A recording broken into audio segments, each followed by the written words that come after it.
All right. Hi, Dad. Hi, Aurora. So, I'm going to ask you a few questions.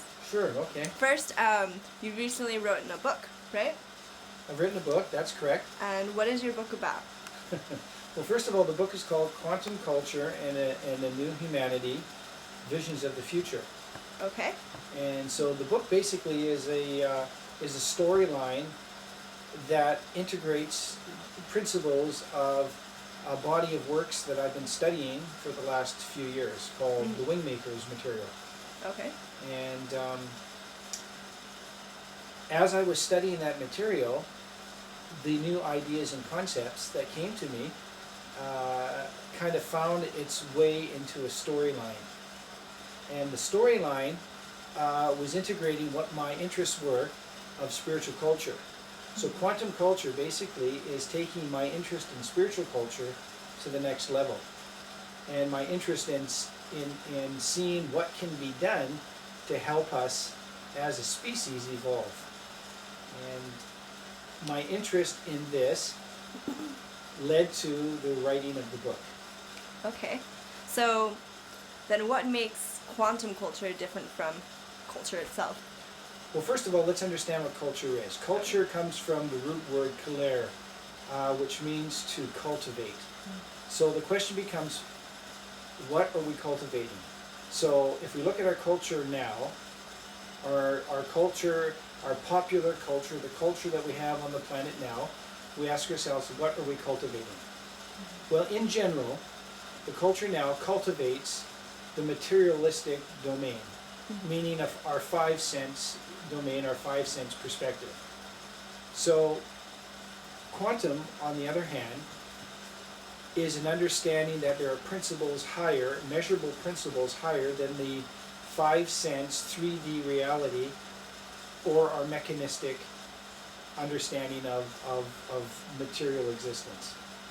You understand that? Yeah. So if we want to cultivate a culture that integrates the new paradigm and the new understanding of the new sciences, we can't go down the same road. So that's why I came up with the name quantum culture. So, and at the same time, integrating the new concepts that I learned through studying the Wingmakers material, we come to the point that quantum culture integrates these new principles, and the Wingmakers material has concepts and ideologies that fit along those lines. For instance, quantum culture, quantum presence, the quantum communities. The quantum presence, quantum communities are two ideas that the creator of the Wingmakers, James Mahu, has come up with as a way of linking together humanity. So the quantum presence is your individual tie to the higher self as we understand it in the past, but the tie to your higher domain. Multidimensional existence. Reality, that's correct. So if we want to integrate the empirical evidence now that science has come forth with of the fact that we are multidimensional beings, well, we need to look at culture, we need to cultivate a culture that integrates these new principles. And the Wingmakers materials were inspirational and activational for me in that direction. Okay. So, moving into quantum culture, and then integrating the Wingmakers material, which is based off living from the heart. How do they go together? Well, in order for me to answer that question, I'd have to go back and I would have to give a little background. Okay. Is that all right? Can I do that? Okay. Well, when I was around your age, or actually a few years younger, I got involved in the study of a teaching called the Teachings of the Ascended Masters. And with those teachings came a lot of learning for me on how to connect with, at that time it's called your I Am Presence or your higher self, through the Ascended Masters' teachings. So I was a seeker following these teachings for many, many years. And as I integrated the principles of these teachings into my life, it helped me gain a greater perspective of who I was and how I fit into my own role in society. And part of the understanding of being a spiritual person is that a so-called spiritual person, is that you want to help humanity in different ways. I think many people, many young people, and I was a young person at the time, have that innate desire to see a better world. And so that was kind of my foundation in getting into spirituality, not only to help myself, but to help the planet and see a better world. So integrating the principles of the Ascended Masters into my life, I felt that I was helping to create a better world. I was involved, I dived in to the belief system, and I incorporated the belief system into my life. However, over the years, I realized that the belief system, although was liberating in one sense and helping to understand what my higher self was about, it was confining in many ways because it wasn't taking me to the next level of being able to really unleash that creative essence of my I am presence as we understood it then. There seemed to be a real disconnect. Once you get to a certain point, you learn all of these principles and ideologies, and you understand that love is the key and there's one God and this and that. You want to start to incorporate those principles into your life and then into the world. And then ultimately you want to see a society that cultivates these principles for the betterment of all.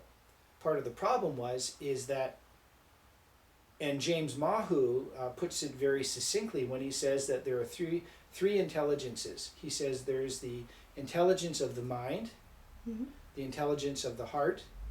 There's behavioral intelligence, the intelligence of the mind, the intelligence of the heart, and the intelligence of behavior. So the language, he said, actually it's three languages: the language of the mind, the language of the heart, and the language of the presence. So the language of the mind is the intellect. Okay? Words, the intellect, words, all the things that have to do with the mind. The language of the heart is feelings, and the language of the presence is behaviors. So those are the three languages. So what I could see was all the intellectual knowledge was there, the feelings were there, feeling good and wanting to do good, but bringing them into manifestation through your actions and your behaviors was really missing. So when I got to that point, I realized that we really need to have a renaissance in culture that included the actual principles that we wanted to see happen, that we were talking about, but for some reason couldn't do, which was the language of behaviors, behavioral intelligence.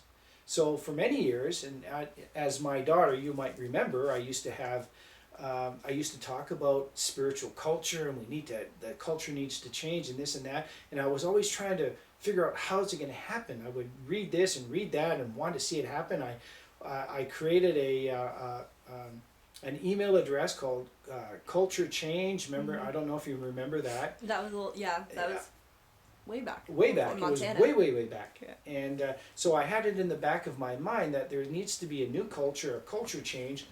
But it seemed that although I had it in my mind, I had this idea, the principles weren't there. The pieces to put it together weren't there. And it wasn't until years later that a few years later that I got involved with the Wingmakers material, and then James Mahu introduced in my mind through reading the materials, activated in my mind, I should say, the concept of quantum presence and incorporating the wholeness paradigm and multi-dimensional reality. Local universe, local multiverse, incorporating the scientific principles into the understanding of the soul and the presence. So quantum presence takes the I am presence to a new level that incorporates these principles. So that's kind of the evolution to what brought me to the point where the idea of quantum culture and a new humanity came forth. Does that answer the question? Yeah, it does answer the question. Thank you. It's a good answer. Any other questions? Perhaps. Do you want to keep going or? You can stop it. Okay, it's been 10 minutes, so I wasn't Okay. sure when you gotta go call Shelly. So this is